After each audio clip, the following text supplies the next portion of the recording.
super dressed up and fancy to talk to you about something very important, and that is blind spots.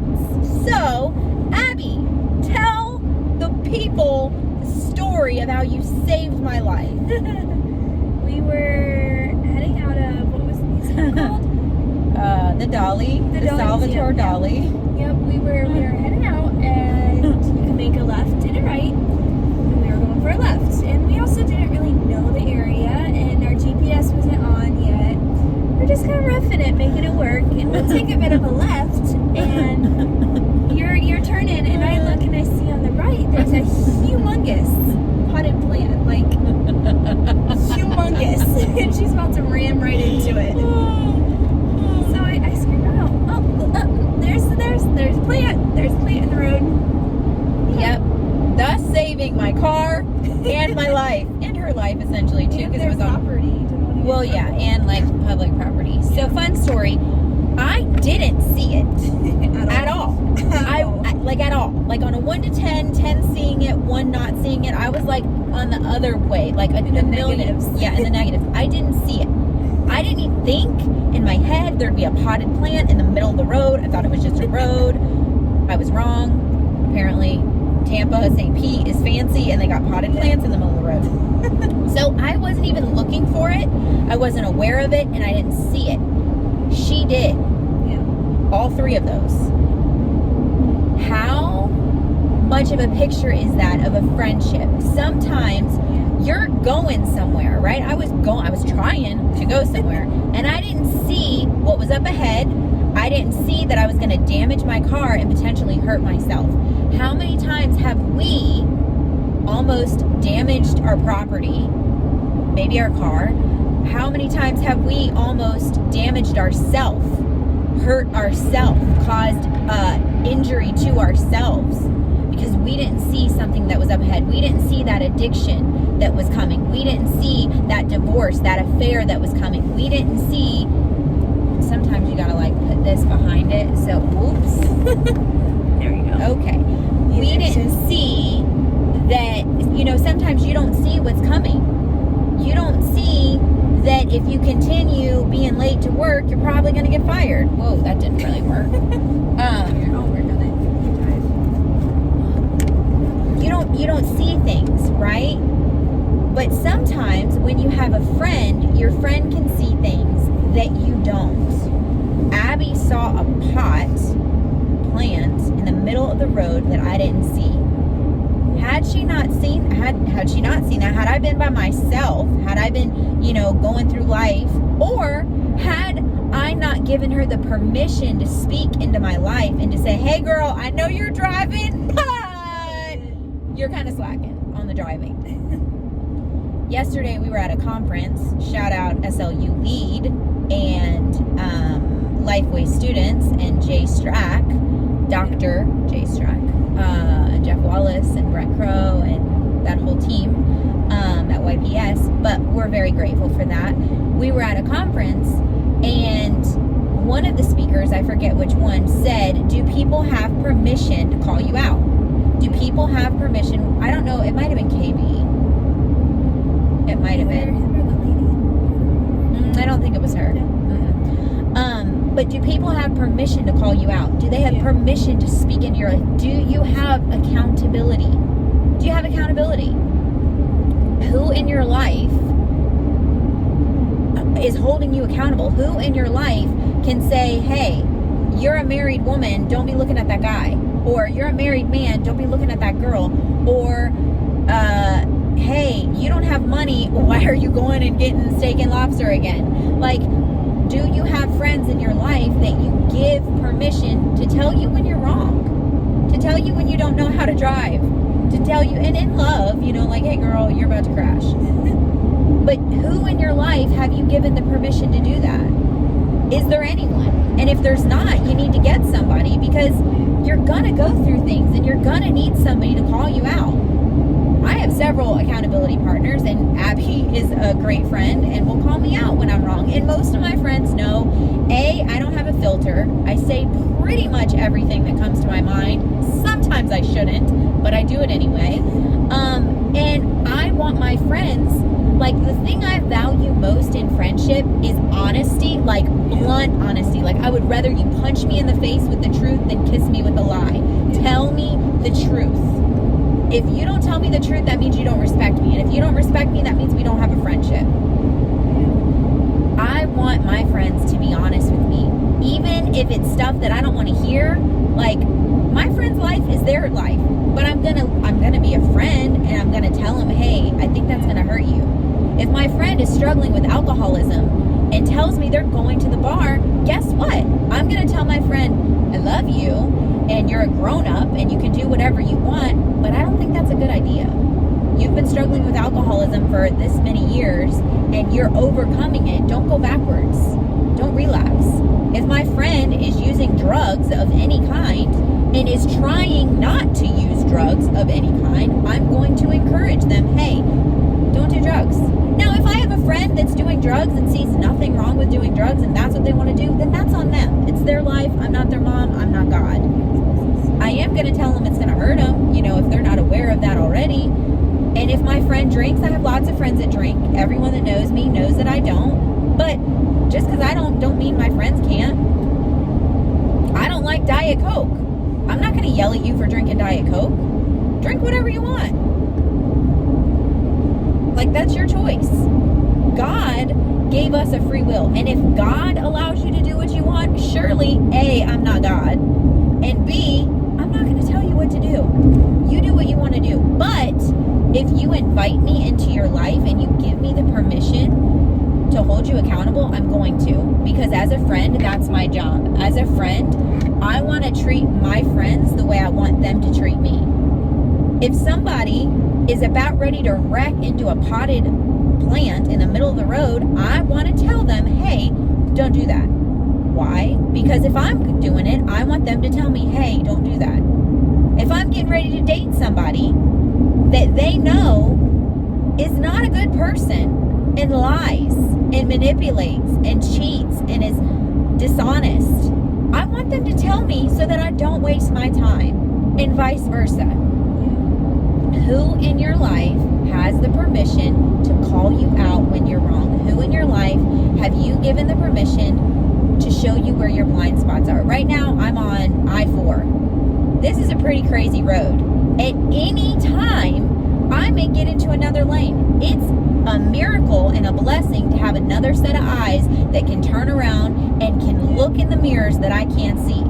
I have a limited perspective because I can only see right here. And my eyes have to be on the road ahead of me, so I can only glance. I can't stare. Abbey doesn't have to do anything. She can turn around. She can sit backwards. She can look out the window. She can look in the rear view. She can look wherever. She could put her little visor mirror down and look in her visor mirror. She can do whatever she wants. I have a second set of eyes. In a vehicle, there is a spot called a blind spot. It's where you can't see when a car is in between it. Guess what? When I have a friend, she can see my blind spot. The same thing in life. When you have friends in your life, they can see your blind spots. You can go your whole life being by yourself and isolating and insulating, as one of the speakers said. And guess what? You're going to get into a lot of trouble and you're going to be hurt because you don't have anyone to help you. What's that scripture again? If two go, you have somebody to pick you up when you fall. Pull you up. You're going to fall. We all fall. Sometimes a friend can tell us before we're going to fall. I used to tell people all the time when they'd call me a Bible thumper and be like, Ashleydawn, all you care about is people knowing that Jesus loves them, or people to know that Jesus died for them. And I'm like, well, yeah. If there was a bridge that you were driving on and all of a sudden it just fell out, and I knew that it fell out, and I knew you were driving on it, how unloving would it be for me just to wave as you drove by and plummeted to your death?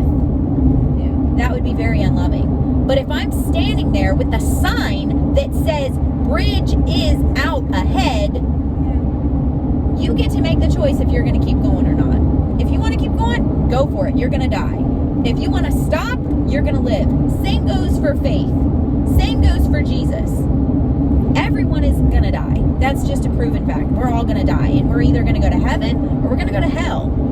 And if I'm holding a sign that says Jesus loves you and you don't have to go to hell, he died for your sins. He died for your mistakes. He died to forgive you so that you can spend eternity with him in heaven. And I'm holding that sign that says Jesus loves you, and you choose not to accept that love, that's on you.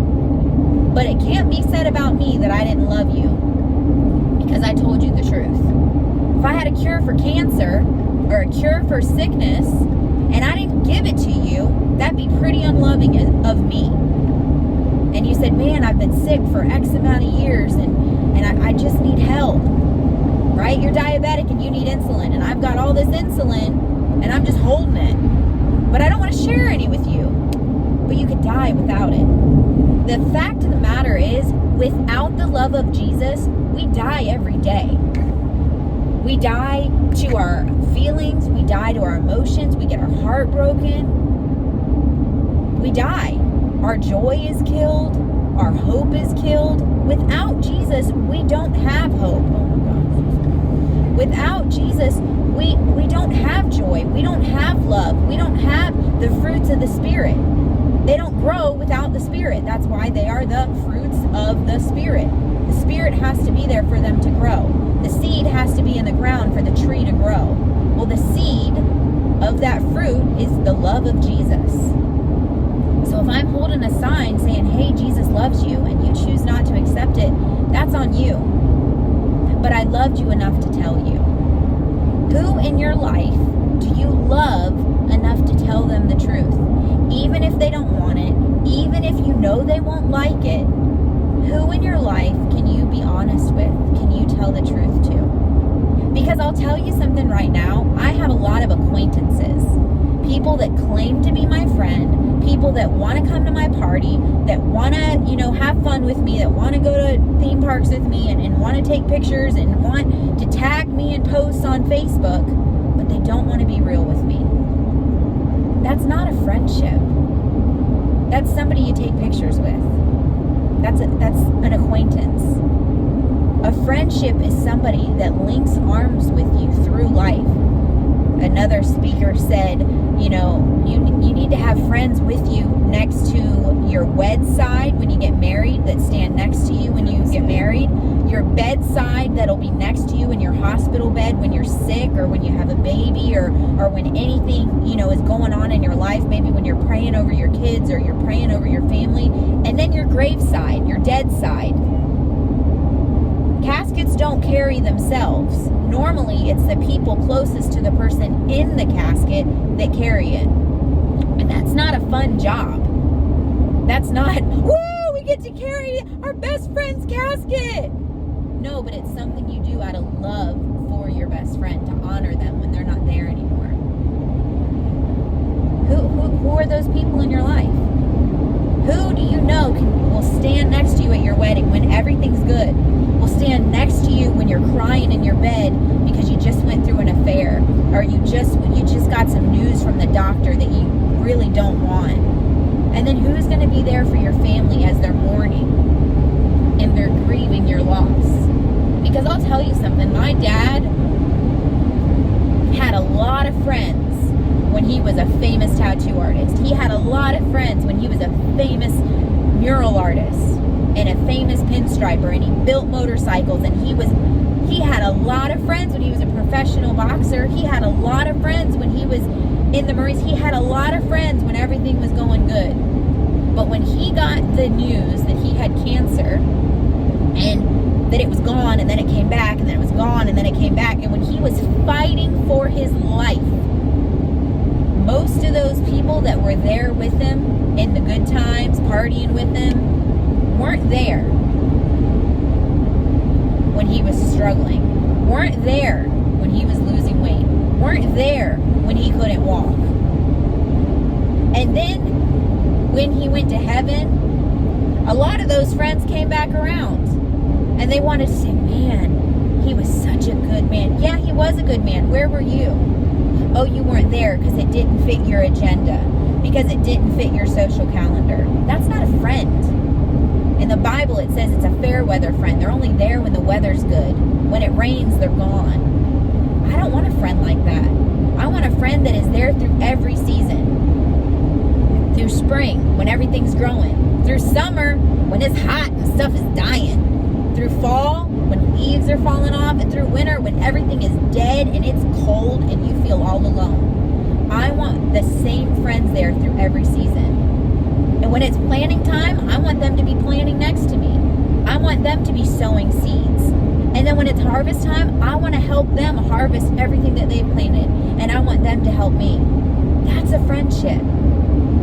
Going through hard, ugly stuff, having difficult conversations, saying, hey, you hurt me. Me and my friend Carolina, and she'll be fine with me telling you this, had a disagreement. We had a disagreement. Honestly, it was miscommunication. I thought something, she thought something. Both things were completely far from the truth. But we had a hard conversation. We cried. I called her, or she called me, I don't remember. One of us called each other, and we said, hey, what's going on? This hurt me. When you said this, this hurt me. I felt attacked. When you said this, this hurt me, and I felt attacked. I didn't like when you said this. I didn't like when you said this. And we had a hard conversation, and there was healing in that. There was forgiveness. There was a covering of God's love over that. Can you have hard conversations with your friends? Or is it just, okay, girl, let's go out. Let's have fun. Let's go on a road trip. Or can you have hard conversations? Can you tell your friend, hey, I don't want to go to that place with you. I don't want to hang out with this. Maybe you have another friend, and your friend doesn't like them. Have you given them the permission to tell you that and to say, hey, that new friend you're hanging out with, I don't think they're a good example. Like, bad company corrupts good character. Another thing one of the speakers said was, the people that influence you will influence the people that you influence. I'll say it again. The people that influence you will influence the people you influence. It's kind of like if I have a cup and say I'm influenced by Abbey. Say I follow everything she does and I admire her and she's my role model and I just adore her, which I do all of those things. I love her. And I am just constantly just putting my cup out for her, wanting her to affirm me, and she's pouring into my cup. Well, guess what? There's going to be someone that I'm taking that same cup that she's pouring into, and I'm pouring what she just poured into my cup into the next cup, and vice versa. And it's like a ripple effect. So whoever you're following, whether it be on social media, whether it be in real life, whoever you're spending the most time with, those people, for one, are going to influence the course of your future, and two, going to influence the people that you're influencing. That's big. You need to make sure that the people that you're influenced by are positively influencing you. Can I be real? Because this is Getting Real with Ashleydawn. There have been a lot of friends in my life that have not influenced me positively, but I've loved them, right? And I've been like, but I really love this person. Knowing darn well that person is not making good choices. Knowing darn well every time I get around that person, I'm not making good choices. Maybe it's the music we're listening to when we're together. Maybe it's the places we're going. Maybe it's the conversations we're having. I'll be real. I had this one friend, and I kid you not, all she ever did was talk about herself. Like, that's it. Like, just always about herself. Just always me. And she wouldn't say that, but she would tell all these stories for hours and hours and hours, and it would just be about her. And she was super insecure and super self-centered, and it literally would drain me to the point where I would come home and my mom would be like, you were with that person again, weren't you? And I'm like, yeah, how'd you know? And she's like, I can see it all over your face. You're drained. You're stressed. That person is not pouring into you. They're sucking the life out of you. Had another friend, Alexis. She's very prophetic. And she told me, we were going to a conference, a women's conference somewhere. And she told me, she says, Ashleydawn, there's a lot of people that want to take the oxygen from you. They want to take the air from you. But God's going to send you people that are just like a bubble wand, are going to blow that air into you. And the more they blow, the higher your bubbles are going to go. Look for the people that are blowing air into you, not the ones that are suffocating it from you. And it stuck with me because I was like, ooh, Alexis was right. Like I said, she's very prophetic. She's given me prophetic words over and over and over again. The girl talks to Jesus every day. But I see that now. I'm a very visual person, and I see things in pictures. And so if somebody is sucking the life out of me, they're sucking the air out of me, they're literally siphoning every good thing out of me, I have to look at why. If they're so busy focusing on me and suffocating me and siphoning the joy out of me, it's because the joy isn't in them. And if the joy isn't in them, and I'm spending time with them, what is that going to say about the time that we spend together? Like, you can mentor people and you can help people, but there's a big difference between mentoring, helping, and being friends with someone. Friendships are supposed to go both ways. It's supposed to be iron sharpening iron. It's not supposed to be one-sided. A one-sided relationship is a mentorship. Maybe you're the mentor and there's a mentee, and you're pouring into them and you're encouraging them and you're trying to train them or trying to teach them, right? Essentially, when a child goes to school, the child's main purpose isn't to teach the teacher. It's to go learn from the teacher. Students and teachers have a one-sided relationship. The teacher is teaching the student. The teacher is buying the materials for the student to learn. The teacher is the one that has the college degree. So in a friendship, if you find yourself in an unequal relationship where you're just constantly doing everything, you can know that's not a friendship. Friendships don't work like that. Friendships are both people. For instance, me and Abbey just went on a trip, and it was her birthday, and I bought the hotel. She just bought the food today. She didn't have to do that. She wanted to do that. That's what friends do. A month ago, 2 months ago, we went on a trip. All of a sudden, I look at my cell phone, and I got a doop-de-doop Cash App, Abbey, gas. I didn't ask her for gas. She just gave it to me. Why? Because that's what friends do. Oh, you didn't bring your lunch today? How many times have we shared lunch when one of us would forget? Or, oh, you bought peppers? I like peppers. Do you want some? Friends share. Friends help each other. Friends lift each other up. And then we love Aldi's. Shout out Aldi's. If you want to sponsor one of my videos, holla at your girl. I would see something on sale at Aldi's, and I would take a picture of it and send it to Abbey and be like, hey, I just got this deal. I want you to get it too. That's what friends do. They sharpen each other. They help each other. They see something, and, you know, like I was telling Abbey, I have really been struggling with, like, music I've been listening to lately. I've been listening to some crazy music. And I told her that, and so she holds me accountable. Who in your life is showing you your blind spots? Who in your life is holding you accountable? And she knows that I love clothes. So when we go shopping, she is the first person to be like, Ashleydawn, you don't need that. Why? Because she's holding me accountable. She could tell me, yeah, girl, get that. Yeah, get 2 of them. But she's not. Why? Because she's my friend. Anyone else would be like, girl, live your best life. Get it. Get 5 of them. But that's not what a friend does. A friend says, hey, you're trying to pay off your debt. You're trying to do X, Y, or Z. I want to help you. How can I help you? Well, you said you're trying to save money. So if we go to a store, I'm going to remind you when you forget that you want to save money. That's what friends do. Maybe it's you're somewhere and you want to leave. A friend doesn't say, you know what? Yeah, it's all about me and I want to stay until the end. No, a friend says, hey girl, you want to leave? Let's go. Like, let's go. Let me put your needs next to mine. Not in front of, but next to. You're just as important as I am. Your desires are just as important as mine are. They're not more important than mine because we're equal. Nobody is better than the next person, but they're equal. You are just as valid as I am. Your desires, your needs, things you like, things you don't like, we're equal. If it's not equal, it's not friendship. If you talk to somebody on the phone, and for 45 minutes, they're talking about themselves, and then they ask you the last 15 about you, and you start talking, and they say, I gotta go, I got another call.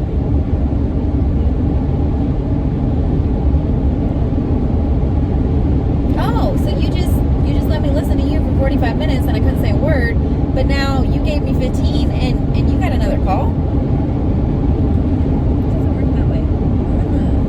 That's not friendship. Friendship goes both ways. Friendship is, hey, the car's out of gas, I'm gonna help you push. That's what friendship says. That's what friendship does. And it's not a, I want to do this, I want to do this, I want to do this. It's, hey, what would you like to do? Where would you like to go? Like sometimes, yeah, you could be like, hey girl, I'd like to do this. After this conference, like, what was the thing? Together We. And it was really about togetherness. Together We. It really impacted me. Like, on the way there, we filmed a video, which you've probably already seen by now. But I was already on the, like, track of friendship, you know, not isolating, not being alone. But the conference really just hit it home, because it's like, when you don't have a friend, when you don't have somebody you can go to, bad things happen. Like, your life is not going to prosper if you're all by yourself. It's going to be real hard. You need somebody. And you need somebody that's going to be honest. And somebody that's going to call you out. Listen, me and Abbey were talking today about deodorant. And I said, well, hey, remind me to put deodorant in my bag, because I sweat a lot. And it's Florida, and Florida is hot. How unloving would it be if my friend stunk, right? How unloving would it be if I stunk? If I forgot deodorant and my body odor was having a party that nobody wanted to be invited to, right? And Abbey didn't say anything. She just let me go around stinking. How unloving would that be? It'd be pretty unloving. I want my friend to be like, hey girl, you stink. Like, you need some deodorant. Like, for real, I love you, but you stink. I love you, but that thing you're doing, that's hurting you. I love you, but those words you're saying, that's not cute. And I'm not saying manipulate people and get them to do what you want to do, and make people your clones and make people just like you. Because I want friends that are different from me. Abbey hates sushi. I'm not going to make her eat sushi. That's not what friends do. I hate mashed potatoes. She's not going to make me eat mashed potatoes. I'd throw up everywhere if she did. But seriously, friendship goes both ways. And if you, maybe you're listening to this and you're like, you know what, Ashleydawn, I've been a crappy friend. Some of the things that you're saying, I'm realizing that I do that. I'm realizing that maybe I've talked to you about myself for a long time, and I haven't asked my friend about them. And okay, while I'm saying this and you're thinking like, Ashleydawn, you're the only one talking in your videos with Abbey. Here's the deal. Abbey doesn't really talk a lot. I'm a very quiet person. And I ask her, and I try to pull it out of her. So this is not what I'm talking about. She doesn't want to talk. And I try to force her to talk, and she doesn't. So if she puts a word in, consider yourself blessed and lucky that you even heard it. But my point is, if you're on a conversation, like Abbey will talk to me on a conversation because, one, there's not a camera in her face, but two, it's personal. We're talking about personal stuff. If that conversation is all the other person, chances are they don't give a rip about you. And I've been there more times than I like to admit, on both sides of it, where I've talked the whole time, and then I've been on the side where I couldn't even have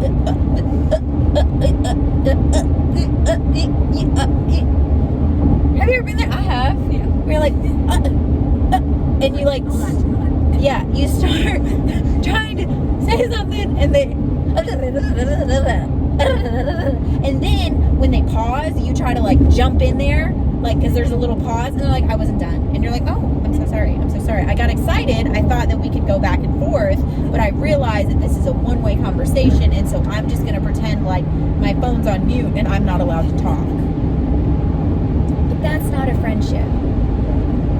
Do you have blind spots? Yes. Are your friends allowed to tell you what those blind spots are? If they're not, check yourself and ask yourself why. Do you have pride? Do you have ego? Do you have insecurity? Are your friends scared of you? Do you manipulate them? These are all real things. And if you're not in counseling, some of these might be true for you. Or do your friends tell you everything? Do you have a complete open book with your friends that you just let her rip? And sometimes it hurts. When you rip Band-Aids off, sometimes that Band-Aid, the sticky part, sticks to the hair on your arm. And when you rip it off, it rips some hair off. Sometimes conversations hurt. Sometimes when people tell you, hey, I don't think that guy's right for you. Hey, I don't think that girl's right for you. Hey, I don't think that job is right for you. I've had friends be like, your boss, I don't know. And I'm not talking about a specific job. I've had a lot of jobs, but I'm just saying, I've had friends that have said, I don't think that job's right for you, that I've applied to and that I've been very excited about. And they say, I don't think that job's right for you. And I look back, obviously now, and I'm like, wow, you were right. That job wasn't right for me. Thank you for seeing something in me. Or you have a friend that maybe sees a gifting in you that you don't see in yourself, and you're like, I never would have thought that before. I didn't think I was good at that. And your friend just constantly calls you out and calls you to be better. My friend Alexis always asks me, are you writing your book? You need to be writing your book. She sees something in me and she pulls it out of me. I have another friend, Michelle. She's an author and a publisher, and she tells me, one day, one thing at a time, one day, one thing at a time. Don't look at the whole mountain and try to climb the whole mountain at once. Just one step at a time. Encouraging me. That's what a friend does. When me and Abbey don't talk for a while, she'll message me and be like, hey, are you okay? What's going on? And it's not every day. Here's the thing. We don't talk. I mean, sometimes we do. But every second of every day, it's not like, well, I didn't talk to her today and I'm mad at her. No, it's, where's your heart at? Does your heart feel connected to your friends, or does it feel distant? And if it feels distant, there's probably a reason. Call them up. That was something at the conference that I did write down. Like, I want to be intentional weekly about calling people, not texting them, because I text a lot, calling them and actually having phone conversations. That's something I miss. And I think that we as a generation are getting so far away from that just because of cell phones and social media. And that's something that I would like to see come back. Because I remember being a teenager, and I would look so forward to like really heartfelt conversations on the phone. Because sometimes people will say things on the phone that they won't necessarily say in person. And you can hear the tone of their voice. You can hear the inflection. Like sometimes texting, you don't know how they're saying it. And so you can think, oh, that person's mad at me. Oh, that person doesn't like me. Because you read it wrong. But if you're on the phone with them, you know what they're saying. You know how they're saying it. And you can kind of tell, oh, they're laughing. Oh, they're crying. Oh, they're mad. Oh, they're getting quiet. Maybe they're going through something. But I would really encourage you, if you have a friend in your life that you care about, call them on consistently. Maybe once a week, maybe twice a week. Call them. Maybe if they're, a parent, they're a single parent and they're busy all the time, maybe call them once a month and check in with them and just be like, hey, how's your heart? Seriously. Like, are you okay? There were several pastors that took their own life in the recent years. And I wonder, did they have a friend that it would have made all the difference in the world if their friend would have called them and said, hey, I love you. Are you okay? Are you okay? How's your head? How's your thought life? How's your heart? How you feeling? I just want everybody watching these videos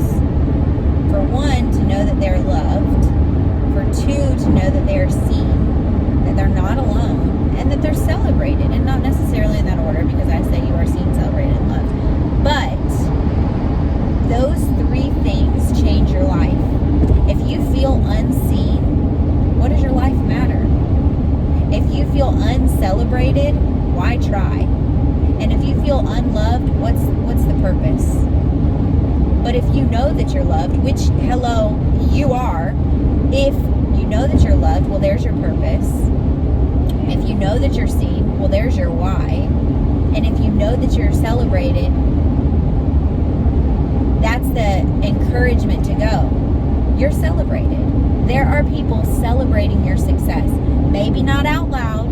Maybe you can't hear it. Maybe you can't see it, but they are. It says in the Bible that there is a host of angels. A host of angels that are rejoicing anytime somebody comes to the belief of Jesus.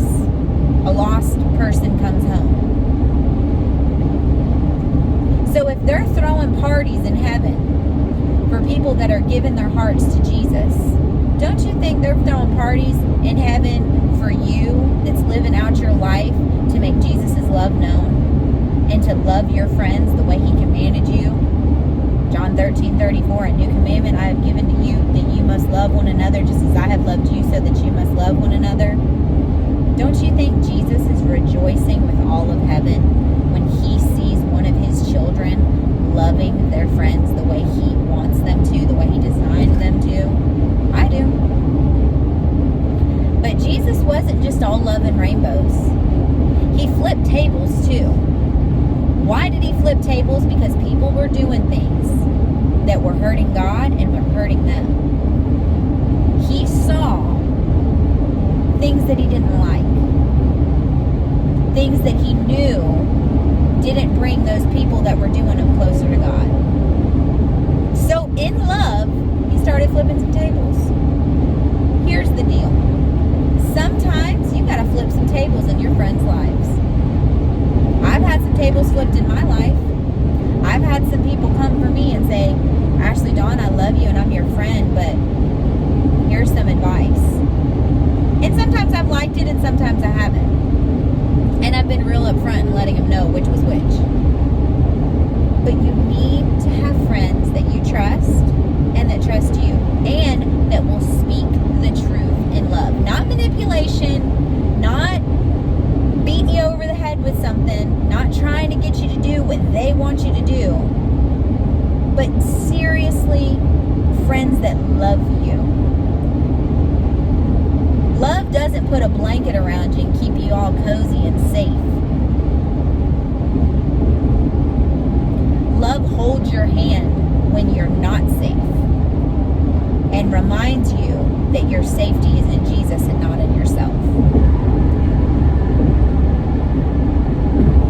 My friends, when my dad went to heaven, did not hold my hand and say, you know what, your dad's going to come back and he's going to wake up out of that bed and everything's going to be perfect. They said, I know that your heart is broken in a million pieces and you miss your dad so much, but he's going to strengthen you and Jesus is going to strengthen you and you are going to do all the things that you are called to do,